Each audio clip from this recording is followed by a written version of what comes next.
నమస్తే, welcome to NXTG news. ఈనాటి వార్తా విశేషాలు. ఏపీ అసెంబ్లీ ఎన్నికల ఫలితాల్లో కూటమి సునామీ సృష్టిస్తోంది. ఆధిక్యాలో మ్యాజిక్ ఫిగర్ 88ని దాటేసి ఘన విజయం దిశగా దూసుకువెళ్తోంది. ఇప్పటివరకు టీడీపీ, జనసేన, బీజేపీ అభ్యర్థులు 120కి పైగా స్థానాలు ఆధిక్యంలో కొనసాగుతూ ఉన్నారు. వైసీపీ కేవలం 15 చోట్ల మాత్రమే లీడ్ లో ఉంది. తొలి రౌండ్ నుంచే కూటమి అభ్యర్థులు పూర్తి స్థాయిలో ఆధిపత్యాన్ని కనపరిచారు. ఉత్తరాంధ్ర, గోదావరి జిల్లాలతో పాటు ఉమ్మడి కృష్ణ, గుంటూరు, ప్రకాశం, శ్రీ పొట్టి శ్రీరాములు, నెల్లూరు జిల్లాల్లో సత్తా చాటారు. వైసీపీకి పట్టు ఉన్నట్లుగా భావించే రాయలసీమ జిల్లాల్లోనూ కూటమికే లీడ్ రావటం గమనార్హం. ఏపీ ఎన్నికల్లో కూటమి ప్రపంచం దాటికి వైసీపీ కుదిరైంది. పలువురు మంత్రులతో పాటు ముఖ్య నేతలు ఓటమి బాటలో ఉన్నారు. మంత్రుల్లో ధర్మాన ప్రసాదరావు, సిద్రి అప్పలరాజు, బొత్స సత్యనారాయణ, పీడిక రాజన్న దొర, గుడివాడ అమర్నాథ్, దాడిశెట్టి రాజా, చెల్లుపోయిన వేణుగోపాలకృష్ణ, కొట్టు సత్యనారాయణ, అంబటి రాంబాబు, ఆదిమూలపు సురేష్, ఆర్కే రోజా, బుగ్గన రాజేంద్రనాథ్ రెడ్డి, విడదల రజని, మేరుగ నాగార్జున, పెద్దిరెడ్డి రామచంద్రారెడ్డి, కాకాని గోవర్ధన్ రెడ్డి, ఉషా శ్రీచరణ్ తదితరులు వెనుకంజలో కొనసాగుతూ ఉన్నారు. సీఎం జగన్ సొంత జిల్లాలోనూ కూటమి గట్టి పోటీ ఇస్తోంది. ఏపీలో ఎన్నికల ఓట్ల లెక్కింపు కొనసాగుతోంది. అసెంబ్లీతో పాటు లోక్సభ స్థానాల్లోనూ కూటమి అభ్యర్థులు ఆధిక్యంలో దూసుకువెళ్తూ ఉన్నారు. శ్రీకాకుళంలో కింజారపు రామ్మోహన్ నాయుడు, అనకాపల్లిలో సీఎం రమేష్, రాజమహేంద్రవరంలో దగ్గుపాటి పురంధేశ్వరి, విజయవాడలో కేసినేని చిన్ని ముందంజలో ఉన్నారు. గుంటూరులో పెంబసాని చంద్రశేఖర్, పల్నాడులో లావు శ్రీకృష్ణదేవరాయలు, నెల్లూరులో వేమిరెడ్డి ప్రభాకర్ రెడ్డి ఆధిక్యంలో కొనసాగుతున్నారు.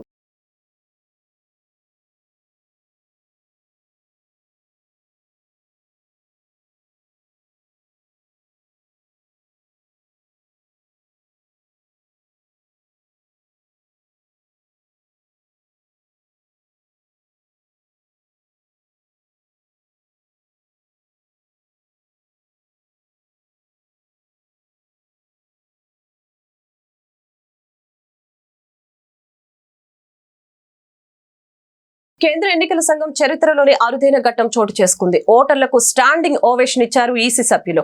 మంగళవారం ఎన్నికల ఫలితాలు వెలువడి కానున్న నేపథ్యంలో సిఎసి రాజీవ్ కుమార్ మాట్లాడారు. మీడియా సమావేశం నిర్వహించే ఈ సందర్భంగా దేశంలో జరిగిన ఎన్నికల్లో ఓటు వేసిన సీనియర్ సిటిజన్స్, మహిళలకి తాను సల్యూట్ చేస్తున్నట్లు కేంద్రం ఎన్నికల ప్రధానాధికారి రాజీవ్ కుమార్ తెలియజేశారు. ఈ క్రమంలో ప్రెస్ మీట్ లోనే ఆయన ఓటర్లకు స్టాండింగ్ ఓవేషన్ ఇచ్చారు. ఈ ఎన్నికల్లో రికార్డు స్థాయిలో మొత్తం 642 మిలియన్ల ప్రజలు ఓటు హక్కు వినియోగించుకున్నారు. 7 విడతలుగా పోలింగ్ విజయవంతంగా జరిగింది. రికార్డు స్థాయిలో ఓటర్లు ఓటు వేశారు. ఓటింగ్ లో భారత్ వరల్డ్ రికార్డు సృష్టించింది. ప్రపంచంలోని మన దేశంలో 31 కోట్ల మంది మహిళలు ఓటు హక్కు వినియోగించుకున్నారు. మన దేశంలో ఓటు వేసిన వారి సంఖ్య G7 దేశాల జనాభాకు 1.5 రెట్లు ఎక్కువ. జమ్మూ కాశ్మీర్ లో 4 దశాబ్దాల్లో జరగనంత పోలింగ్ జరిగిందని ఆయన ప్రకటించారు. Whatever had happened in these last 3 months, let's see what had happened. So the first major story, we have created a world record of 642 million proud Indian voters. This is a historic moment for all of us, for the nation as a whole. 642 ever anywhere in the world in any of the electoral exercise. That's what is the number of voters. And this is just to give you some small statistics. This is 1.5 times of the voters of all G7 countries. US, UK, France, Germany, Italy, Japan, Canada, all put together. We are comparing voters, not electors. And it is 2.5 times of the voters of 27 countries in the EU. That has been the incredible power of the voters of India. Let's see what happened next. There are 312 million proud women voters. This is also the highest ever in the world. It is larger than the 2019 elections, both the total and the women voters. So this, we feel, is the moment that we must cherish, we must celebrate, and we want to give them a standing ovation to all our voters by this. I would ask all of you to join and end. These are all our voters. So we thank you all. We salute all our voters, all our women voters who have really come and voted in this election, including all of you. You have also voted. I know many of you. I personally know the experiences which you have had on the polling station. Let's see what happened next. 85 plus in PWD voters. We again salute them. It has also not happened ever. उनके घर और आपके भी घर में कहीं ना कहीं आसपास में किसी ना किसी बुजुर्ग ने वोट दिया होगा, जिसकी वजह से वो भी हमारे इसमें पार्टिसिपेट कर पाए. So these are the incredible stories on the positive note which we want to tell you. और जहां वुमेन का प्रश्न आया, मैंने पूछे वोटर्स दिखाए थे, हमने पूरे चुनाव में ये कोशिश की कि वुमेन डिग्निटी पे कोई भी वर्ड किसी के मुंह से पॉलिटिकल पर्सन के ना निकलने पाए. పోస్టల్ బ్యాలెట్ల లెక్కింపు విషయంలో వైసీపీకి సుప్రీంకోర్టులో చుక్కెదురైంది. ఈసీఐ ఉత్తర్వుల్ని సమర్థిస్తూ ఈ నెల 1న ఏపీ హైకోర్టు ఇచ్చిన తీర్పును నిలుపుదల చేయాలని కోరుతూ ఆ పార్టీ దాఖలు చేసిన పిటిషన్లను జస్టిస్ అరవింద్ కుమార్, జస్టిస్ సందీప్ మెహతాలతో కూడిన ధర్మాసనం డిస్మిస్ చేసింది.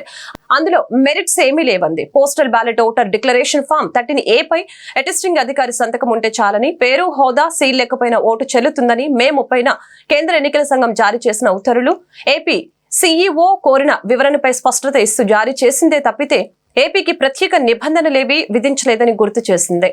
కేంద్ర ఎన్నికల సంఘం ఉత్తర్వులపై ఏపీ హైకోర్టు ధర్మాసనం ఈ నెల 1న ఇచ్చిన తీర్పును సవాల్ చేస్తూ వైకాపా ఆదివారం దాఖలు చేసిన పిటిషన్ పై సోమవారం ధర్మాసనం విచారణ జరిపింది. ఆరగ్రహారం శ్రీ గంగా బ్రహ్మరాంబ సమేత మల్లేశ్వర స్వామివారి దేవస్థానం సోమవారం పూజలు ఘనంగా జరిగాయి. ఈ సందర్భంగా భక్తులు పరమశివుని దర్శించుకుని తరించారు. ఈ మేరకు ఆలయ కార్యనిర్వహణాధికారి పగడాల శివ కోటేశ్వరరావు మాట్లాడారు. ఈ నెల 5వ తేదీన మాస శివరాత్రి సందర్భంగా మహాన్యాస పూర్వక ఏకాదశ రుద్రాభిషేకం శాస్త్రోక్తంగా జరుగుతుందని తెలిపారు. ఈ పూజల్లో భక్తులు పెద్ద సంఖ్యలో పాల్గొని తీర్థ ప్రసాదాలు స్వీకరించి ఆ మహాదేవుని ఆశీస్సులు పొందాలని తెలిపారు. అదేవిధంగా ప్రతి నెల స్వామివారి దేవాలయంలో పలు ఆధ్యాత్మిక, సాంస్కృతిక కార్యక్రమాలు జరుగుతాయని వివరించారు. పట్టణం ఆరగ్రహారంలో వేంచేసిన శ్రీ గంగా బ్రహ్మరాంబ మల్లేశ్వర స్వామివారి దేవస్థానం నందు ఈరోజు సోమవారం అభిషేకాలు అనేక విధంగా భక్తులు ఎక్కువ మంది పాల్గొని ఉన్నారు. తదుపరి రేపు 5వ తేదీ మాస శివరాత్రి సందర్భంగా ప్రదోక్ష కాలంలో అనంగా 3:30 గంటల దగ్గర నుంచి 6:30 గంటల వరకు 3 గంటల పాటు 11 రుద్రాలు మహాన్యాసపూర్వక ఏకాదశి రుద్రాభిషేకం నిర్వహించబడుతున్నది. ఆ కార్యక్రమంలో అనేక మంది భక్తులు వచ్చి పాల్గొంటున్నారు. ఈ దేవస్థానం చాలా పురాతనమైన దేవాలయం. 1762వ సంవత్సరంలో ప్రతిష్ఠింపబడి ఇప్పటికీ దినదినాభివృద్ధి చెందుతూ అనేక మంది భక్తులకి ఆశ ఇదిగా ఉన్నది. కోరికలు భక్తుల యొక్క కోరికలు నెరవేర్చుతూ ముందుకు అభివృద్ధి చెందుతున్న దేవస్థానం ఇది. ఈ దేవాలయంలో అనేక రకాల పండుగలు ప్రతి నెల సంకట చతుర్దశి గణపతికి కానీ, కాలభైరవ అభిషేకం కానీ, సోమవారికి మహాన్యాసపూర్వక ఏకాదశి రుద్రాభిషేకం కానీ, అన్ని పూజలు ఈ దేవాలయంలో ఉపాలయాలైన రామాలయం కలదు. రామాలయంలో కూడా శ్రీరామనవమి, ఉగాది కార్యక్రమం, అన్ని పండుగలు నిర్వహించబడుతున్నాయి. మరీ ముఖ్యంగా దసరా, నవరాత్రులు కానీ, బ్రహ్మోత్సవాలు అనే ఆరుద్రోత్సవాలు, శివముక్కటి అనే కార్యక్రమాలు జరుగుతున్నది. కార్తీక మాసంలో 4 సోమవారాలు, కార్తీక పౌర్ణమి సందర్భంగా ప్రత్యేక మహాన్యాసాలు కూడా నిర్వహించబడుతున్నవి. ఈ దేవస్థానం నందు వేలాది మంది భక్తులు ఇప్పుడు ఈ విధానంగా దర్శనం చేసుకుంటూ దాతల సహకారంతో ఈ దేవస్థానాన్ని అభివృద్ధి చేస్తున్నాం. ఆధ్యాత్మిక చింతన ద్వారానే సమాజ వికాసం సాధ్యమని గుంటూరు నగర మాజీ డిప్యూటీ మేయర్ తాడిశెట్టి మురళి వ్యాఖ్యానించారు. భగవంతుని ఉత్సవాలు లోక కళ్యాణార్థం కాంక్షిస్తాయని తెలిపారు. గుంటూరు ఆరగ్రహారం నల్లచెరువు మెయిన్ రోడ్డు శ్రీ సువర్చల ప్రసన్నాంజనేయ స్వామి వారి దేవస్థానం 40వ వార్షిక మహోత్సవాలు ఆదివారం ఘనంగా ముగిశాయి. ఈ సందర్భంగా భక్తులకు భారీ అన్నదాన కార్యక్రమం జరిగింది. ఈ కార్యక్రమాన్ని తాడిశెట్టి మురళి ప్రారంభించారు. ఈ మేరకు తాడిశెట్టి మురళి ఆలయ అభివృద్ధి కమిటీ కార్యదర్శి తిరుమలశెట్టి శివరామకృష్ణ మాట్లాడారు. హనుమాన్ వార్షిక మహోత్సవాల గురించి వివరించారు. గత 40 సంవత్సరాలుగా ఈ ఉత్సవాలను అంగరంగ వైభవంగా జరుపుకుంటున్నామని వెల్లడించారు. ఈ కార్యక్రమంలో అడప కొండలరావు, అడప కాశీ విశ్వనాథం, బండి శ్రీను, డి కోటి, దొడ్డి కోటి తదితరులు పాల్గొన్నారు. నమో వెంకటేశాయ. ఈరోజు అభయ స్వామి దేవస్థానం నల్లచెరువు ప్రాంతంలో 40వ సంవత్సరం ఆంజనేయ స్వామి వారి జన్మదినాన్ని పురస్కరించుకొని హనుమత్ జయంతి ఘనంగా జరుపుకున్న తర్వాత ఈరోజు ఈ ప్రాంతంలో ఉన్నటువంటి అందరి భక్తులు కూడా అన్నదాన కార్యక్రమం జరుగుతుంది. స్వామివారి ప్రసాద వితరణ ఎంతో ఘనంగా జరుగుతుంది. వేలాది మంది భక్తులు మరి ప్రసాద వితరణ కోసం ఇక్కడ వేంచేస్తున్నారు. అందరూ కూడా మంచి మరి ప్రసాదాలని మరి సైదులు గారు జ్ఞాపకార్థం వారి కొడుకు మన కొండలు మరి స్థానిక ఉన్నటువంటి మరి భక్తులు అందరూ కలిసి ఈ కార్యక్రమాన్ని దిగ్విజయం చేస్తున్నారు. మా సోదరులు కాశీ విశ్వనాథ్ గారు పర్యవేక్షిస్తున్నారు. చాలా సంతోషంగా ఉంది. ఇంతమంది భక్తుల్ని ఇక్కడ చూసి వారందరితో పాటు కలిసి ప్రసాద వితరణలో పాల్గొనడం అనేది నాకు చాలా అదృష్టంగా భావిస్తున్నాను. మరొకసారి ఆలయ కమిటీ వారందరికీ, స్థానిక పెద్దలకి, భక్తులకి అందరూ కూడా మరి హనుమత్ జయంతి సందర్భంగా మరొకసారి శుభాకాంక్షలు తెలియజేస్తూ అందరూ కూడా ప్రసాద వితరణ కార్యక్రమంలో పాల్గొని ప్రసాదాన్ని స్వీకరించి ధన్యులు కావాల్సిందిగా ప్రతి ఒక్కరిని మనసావాచ కోరుకుంటారు. ప్రభుత్వ ఆసుపత్రిలో ఆపరేషన్ లేకుండా 20 మంది చిన్నారులకు వంకర కాళ్లను సరిచేసినట్లు సూపరింటెండెంట్ డాక్టర్ కిరణ్ కుమార్ చెప్పారు. సోమవారం క్యూర్ ఇండియా ఆధ్వర్యంలో ఆర్థోపెడిక్ ఓపీలో 20 మంది చిన్నారులకు వంకర కాళ్లను సరిచేసే కార్యక్రమం నిర్వహించారు. ఈ సందర్భంగా డాక్టర్ కిరణ్ కుమార్ మాట్లాడారు. జన్యులోపం వలన కొంతమంది చిన్నారులకు వంకర కాళ్లతో పుడతారని అన్నారు. అలాంటి చిన్నారులకు ప్రభుత్వ ఆసుపత్రిలో ఎటువంటి ఖర్చు లేకుండా ఉచిత వైద్యం చేసి సరిచేస్తారని అన్నారు. ఓపీకి వచ్చిన చిన్నారులకు ఎలాంటి కోతా కుట్టు లేకుండా వైద్యం చేస్తున్నట్లు తెలిపారు. గ్రామాల్లో వంకర కాళ్లతో పుట్టిన చిన్నారుల్ని క్యూర్ ఇండియా సంస్థ గుర్తించి ప్రభుత్వ ఆసుపత్రికి తీసుకుని వస్తున్నట్లు తెలియజేశారు. అలాంటి చిన్నారులకు వైద్యం చేసి కాళ్లను సరిచేస్తున్నామని ఆయన వెల్లడించారు. కాళ్లు వంకరగా ఉన్నట్లు గుర్తిస్తే వెంటనే ఆసుపత్రికి తీసుకుని రావాలని ఆయన సూచించారు. ఈ కార్యక్రమంలో ఎముకల కీల విభాగం హెచ్ఓడి డాక్టర్ ఎస్ఎస్వి రమణ తదితరులు పాల్గొన్నారు. ఇక్కడైతే మాత్రం తల్లులు బిడ్డలు అయితే మాత్రం దాదాపు ఒక 20 మంది దాకా ఉన్నారు. చాలామంది వాళ్ళ బిడ్డలను తీసుకొని వాళ్ళ బిడ్డలకి ఉన్న చిన్న చిన్న అవయవ లోపమే ఇది మరీ పెద్ద అవయవ లోపంగా గుర్తించకూడదు, గుర్తించాల్సిన అవసరం కూడా లేదు. ఇది చాలా ఫిజియోథెరపీతోనే ఇది కరెక్ట్ అయ్యిద్దని మన పాన్శెట్టి గారు ఎప్పుడో సెలవిచ్చి దానికి కావాల్సిన క్యాలిబర్స్ కానీ దానికి కావాల్సిన ఎక్విప్మెంట్ కూడా డిజైన్ చేయడం జరిగింది.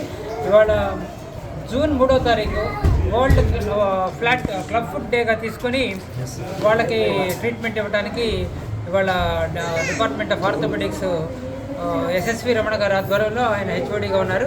ఆయన ఆధ్వర్యంలో మీ పేరు ఝాన్సీ గారు క్యూర్ ఇండియా సంస్థ తరఫున ఝాన్సీ గారు పనిచేస్తూ ఉన్నారు. వీళ్ళందరూ కూడా చాలా దూరం నుంచి కూడా చాలామందిని ఐడెంటిఫై చేసి వాళ్ళందరినీ ఇక్కడ తీసుకొచ్చి మీకు మంచి చేస్తామని చెప్తున్నందుకు ఝాన్సీ గారికి ముందుగా చేతులెత్తి నమస్కరిస్తున్నాం. అలానే మంచి చేస్తారని నమ్మకంతో డాక్టర్ ఎస్ఎస్ రమణ గారికి కూడా చేతులెత్తి నమస్కరిస్తున్నాం. వాళ్ళ బృందానికి అందరూ కూడా నుంచి 20 మంది పిల్లలు వచ్చారు. ఆ కాళ్ళు వంకరగా ఉన్న పిల్లలు, పాదాలు ఉన్న పిల్లలు.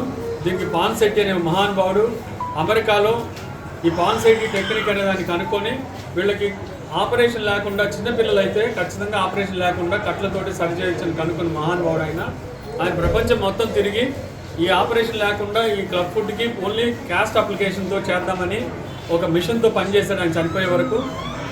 ఆయన తలుచుకుంటూ ఆయన బర్త్డే రోజు ఈ క్లబ్ ఫుడ్ డే చేయటము ఒక ఆనవాయితీగా వస్తుంది. అది చేసాము. ఇక్కడ వచ్చిన పిల్లలందరికీ కూడా రూపాయి ఖర్చు లేకుండా వీళ్ళ పేర్లను నమోదు చేసుకొని వీళ్ళకి సీరియల్ ప్రకారం ఆపరేషన్ చేస్తాం. ఎందుకంటే అందరికీ ఒక రోజు చేయడం కుదరదు కాబట్టి మీరు అందరూ దయచేసి ఇది అర్థం చేసుకొని ఓపికగా ఈ చుట్టుపక్కల వాళ్ళని అందరూ చూసాము. అడ్రస్లు అవి చక్కగా వచ్చి చేయించుకొని ఆపరేషన్ ఆ పిల్లల కాళ్ళు సరైలా చూసుకోవాలని మనవి చేస్తున్నాను. వేడి ఉక్కపోతతో ఉక్కిరిబిక్కిరవుతున్న రాష్ట్ర ప్రజలకు భారత వాతావరణ కేంద్రం చల్లని కబురు చెప్పింది.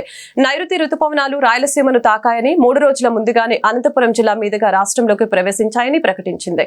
అనంతపురం, శ్రీ సత్యసాయి, అన్నమయ్య, చిత్తూరు, తిరుపతి, నెల్లూరు జిల్లా కావలి వరకు రుతుపవనాలు విస్తరించాయి. సోమ, మంగళవారాల్లో రాష్ట్రంలోని రాయలసీమ, కోస్తాలోని మరికొన్ని ప్రాంతాలతో పాటు అరేబియా సముద్రం, కర్ణాటక రాష్ట్రాల్లో మరింత ముందుకు సాగే పరిస్థితులు అనుకూలంగా ఉన్నాయని వివరించింది. సాధారణంగా రుతుపవనాలు జూన్ 5 నాటికి రాష్ట్రాన్ని తాకాయి. గతేడాది 6 రోజులు ఆలస్యంగా జూన్ 11న ఉమ్మడి నెల్లూరు జిల్లా నుంచి రాష్ట్రంలోకి ప్రవేశించాయి. ఈ ఏడాది ఎప్పటిలాగే రాయలసీమ మీదుగా నైరుతి వచ్చేసింది, రాష్ట్రంలోకి ప్రవేశించాయి. కానీ గతేడాది అరేబియా సముద్రంలో ఏర్పడిన తీవ్ర తుఫాన్ బిఫోర్ జాయ్ కారణంగా జూన్ 18 వరకు బలంగా ముందుకు కదలలేదు. దీంతో అనేక చోట్ల తీవ్ర వర్షాభావ పరిస్థితులు నెలకొన్నాయి. ఇటీవల బంగాళాఖాతంలో ఏర్పడిన రెమావ్ తుఫాన్ కారణంగా ఈ ఏడాది 2 రోజుల ముందుగా కేరళను తాకాయి. అంతే వేగంగా రాష్ట్రంలోకి ప్రవేశించాయి. కేరళను తాకిన తర్వాత ఇంత వేగంగా రుతుపవనాలు రాష్ట్రంలోకి ప్రవేశించడం అరుదు. గత 10 ఏళ్లలో ఇలాంటి పరిస్థితి ఇదే తొలిసారని ఏయూ వాతావరణ విభాగం వెల్లడించింది. అదేవిధంగా రుతుపవనాల ప్రభావంతో ఎక్కువ ప్రాంతాల్లో వర్షాలు కురుస్తాయి, గరిష్ట ఉష్ణోగ్రతలు తగ్గుముఖం పడతాయి. ఉదయం వేళలో ఉక్కపోత ఎక్కువగా ఉంటుంది, సాయంత్రం తర్వాత మేఘాలు, వర్షాలు కురుస్తాయి. గరిష్ట ఉష్ణోగ్రతలు తగ్గుముఖం పడతాయి. ఉదయం వేళల్లో ఉక్కపోత ఎక్కువగా ఉంటుంది, సాయంత్రం తర్వాత మేఘాలు కమ్ముకొని వర్షాలు పడతాయి. ఈ ఏడాది వేసవి దాదాపు పూర్తయినట్లే. రాష్ట్రంలో వడగాలులు వీచే అవకాశం లేదని వాతావరణ నిపుణులు తెలిపారు. ఈ వార్తలు ఇంతటితో సమాప్తం. మరొక బులెటిన్లో మళ్ళీ కలుద్దాం. నమస్కారం.